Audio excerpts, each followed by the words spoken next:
Oh, je ne comprends pas pourquoi nous ne vendons rien. Moi je ne comprends rien. Vous êtes interdit de territoire en France. Vous pouvez quand même garder celui-ci. Il existe aussi une version traduite. Vous pouvez la signer si vous le souhaitez. Avez-vous une pièce d'identité sur vous? Avez-vous un permis de conduire ou autre chose? On m'a demandé de confirmer votre identité. C'est simple à faire. Donc, en résumé, vous êtes interdit de territoire en France? Combien de temps? Honnêtement, je ne sais pas. Si vous avez des questions, il faudra nous contacter et nous verrons si nous pouvons y répondre. Donc vous n'indiquez pas du tout de période de blâme? Eh bien, c'est possible. Quelle en est la raison? C'est tout ce qui est indiqué ici. Donc voici l'ordonnance, et j'ai essayé de vous la fournir et de vous informer que vous y avez répondu. J'ai fait ma part. D'accord? Oui. Si vous avez des questions, vous devrez soit nous les adresser, soit au ministère français de l'Intérieur. D'accord, ça va? Ceci est notre exemplaire. Souhaitez-vous le signer, juste pour que vous receviez votre copie? Je lirai tout cela plus tard. Je ne pense pas que ce n'est pas une signature qui vaut reconnaissance de quoi que ce soit. C'est simplement pour recevoir les documents. Vous n'êtes pas obligé de signer. C'est bon. Très bien. C'est assez drôle parce que, dans cette lettre, ils ne m'accusent d'aucun crime. Ils reconnaissent que nous n'avons commis aucun crime. Mais ce qu'ils disent aussi et reconnaissent, c'est le fait que le migrant a essayé de me poignarder. Il était armé d'un couteau. Il s'est approché de ma fenêtre, qui était ouverte, et a tenté de me poignarder, ce qui figure quelque part dans mon témoignage passé. Ils m'interdisent donc l'entrée dans leur pays alors que je n'ai commis aucun crime. Mais ils autorisent les clandestins qui ont essayé de me tuer, de me poignarder, à passer de leur pays au nôtre. Pourquoi ne renvoient-ils pas ces personnes et pourquoi m'interdisent-ils l'entrée, moi qui veux empêcher ceux qui ont tenté de me poignarder d'entrer dans mon pays?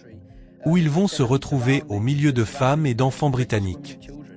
S'ils ont essayé de me poignarder, ils feront bien pire aux femmes et aux enfants. Il est 7 heures du matin, ou peut-être 8, cette heure indigne où le rêve cède la place à la réalité grise et pluvieuse de la Grande-Bretagne moderne.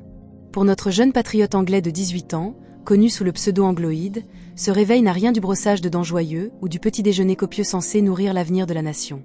Non, à sa porte, ce ne sont pas les facteurs apportant une modique allocation ni les voisins venus emprunter du sucre, mais la police britannique en grande tenue, telle une brigade de nettoyage venue récurer la dissidence. L'ambiance? On dirait un mauvais film policier où l'on a oublié d'écrire le script du crime, mais où l'on a gardé la scène d'arrestation musclée pour le spectacle. Les officiers débarquent, pas pour l'interpeller après un braquage de banque, un trafic international de stupéfiants ou une émeute urbaine.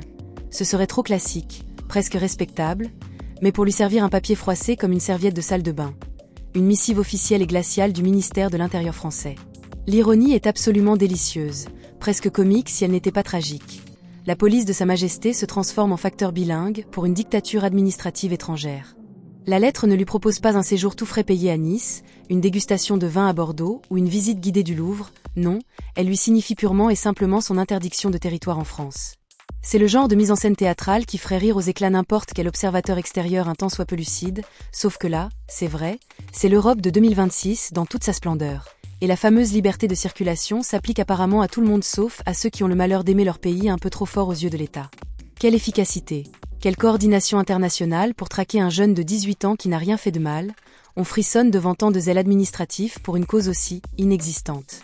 On se croirait dans un roman dystopique de Orwell ou de Huxley, sauf que là, il n'y a pas de fiction, juste la réalité brutale d'un jeune homme traité comme une menace terroriste internationale le matin même, devant ses parents probablement médusés, simplement parce que son existence dérange quelques bureaucrates parisiens en mal de quotas d'expulsion.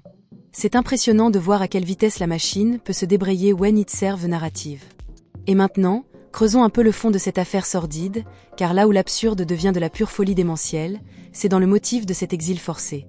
Pourquoi donc ce jeune homme est-il devenu persona non grata sur le sol français, au point de déclencher une opération transmanche? A-t-il incendié une voiture? A-t-il vandalisé un monument historique? A-t-il proféré des insultes racistes? Non, le pire crime qu'il ait commis, le seul qui retienne l'attention de nos excellences, c'est d'avoir eu l'audace de survivre à une tentative de meurtre. Figurez-vous que notre jeune patriote s'est retrouvé face à un migrant déterminé, armé d'un couteau, avec une intention peu amène. Lui planter l'acier dans le corps, une motivation qui dépasse largement le simple désaccord politique. Une situation banale, devenue presque une routine anecdotique dans certaines zones de nos chères métropoles européennes enrichies. Mais voilà le twist incroyable de ce scénario digne des Monty Python. C'est la victime qui prend le coup, et pas dans le sens où vous le pensez. Au lieu de décorer le courageux survivant pour sa résistance face à l'ennemi, ou d'incarcérer l'agresseur pour tentative d'homicide volontaire, ce qui serait la moindre des choses dans une société normale, la République française a décidé que la solution logique, la seule digne de sa grandeur, était de bannir celui qui a failli mourir. C'est le summum de la justice inversée, une gymnastique intellectuelle dont seules nos élites ont le secret, un talent remarquable pour retourner le couteau dans la plaie, littéralement et figurativement. On pourrait croire à une blague de très mauvais goût, mais non, c'est la doctrine officielle. Si un migrant tente de vous poignarder, c'est probablement que vous étiez au mauvais endroit au mauvais moment, ou pire, que votre présence a provoqué ce geste désespéré. Donc, pour éviter que vous ne vous fassiez à nouveau agresser, ce qui serait embêtant pour les statistiques, on vous interdit de séjour. Quelle belle preuve de sollicitude maternelle. L'État français protège si bien ses nouveaux arrivants, qu'il s'assure qu'ils ne risquent plus de croiser leurs victimes potentielles en les expulsant purement et simplement du territoire. C'est d'une logique implacable si l'on considère que l'objectif n'est pas la justice, mais la protection à tout prix de l'agresseur, devenu une espèce en voie de disparition qu'il faut préserver des conséquences de ses propres actes. Le message est clair, cru et définitif. Résistez, et vous serez punis. Mourrez, et on vous plaindra peut-être un peu, tant que ça ne dérange pas l'ordre migratoire établi. On peut s'interroger, avec une légère pointe de sarcasme désabusé et une certaine lassitude, sur les priorités d'un pays qui envoie sa police diplomatique traquer un jeune homme à l'autre bout de la Manche alors que ses propres rues servent de terrain de jeu à des réseaux de trafic en tout genre et que des zones entières échappent à son autorité. La France, cette « patrie des droits de l'homme » qui se la pète à chaque sommet international, semble avoir redéfini le concept de protection.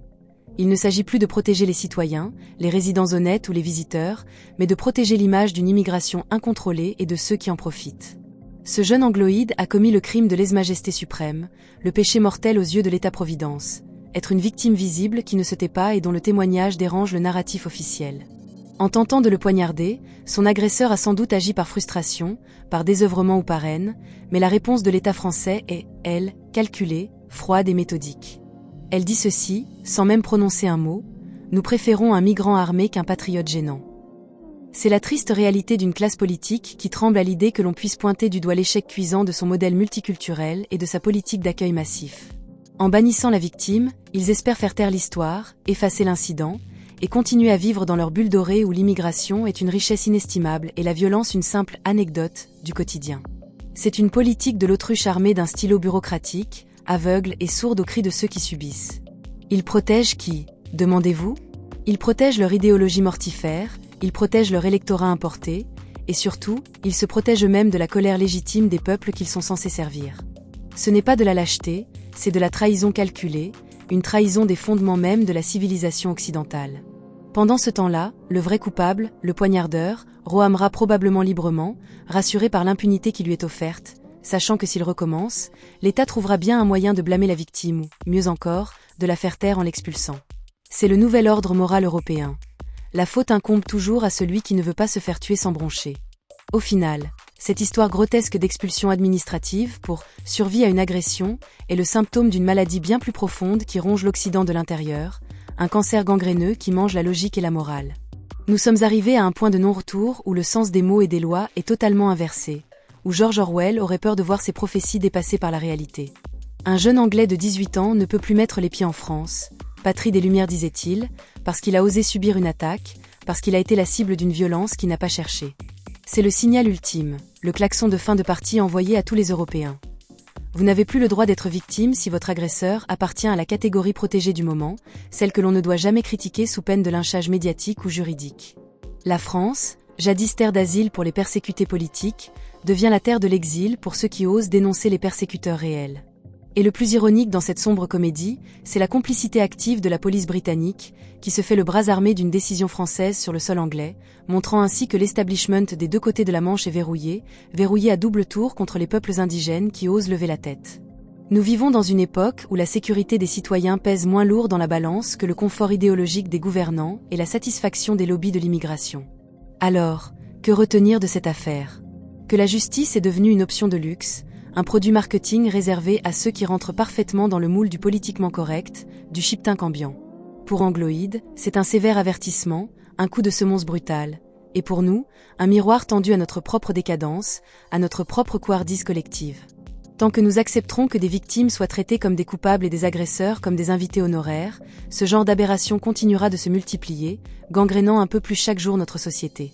Bravo à la France pour avoir réussi l'exploit de rendre un jeune Anglais coupable de s'être fait poignarder. C'est fort, ça demande vraiment un talent certain pour le déni de réalité. Le monde à l'envers est devenu notre quotidien, et il n'y a pas de hashtag plan B pour en sortir, si ce n'est la prise de conscience collective que le système, tel qu'il est conçu, a décidé de nous sacrifier sur l'autel d'une diversité devenue totalitaire. Merci pour votre écoute. J'espère qu'elle vous aura été agréable. Et si vous tenez à me le faire savoir, l'espace commentaire est dédié à cela, ainsi qu'à toutes idées que vous auriez envie d'évoquer. Et si vous tenez à soutenir davantage mon travail, pensez à vous abonner à la chaîne, à cliquer sur le pouce sous cette vidéo ainsi qu'à activer la cloche des notifications, mais également à la partager au plus grand nombre autour de vous, afin de lutter activement contre la censure.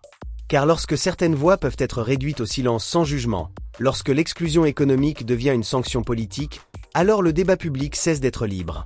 Si vous voulez comprendre qui contrôle, regardez qui vous ne pouvez pas critiquer. Et n'oubliez jamais ceci, la liberté des uns s'arrête là où commence celle des autres. Alors emparez-vous de votre liberté à son plein potentiel.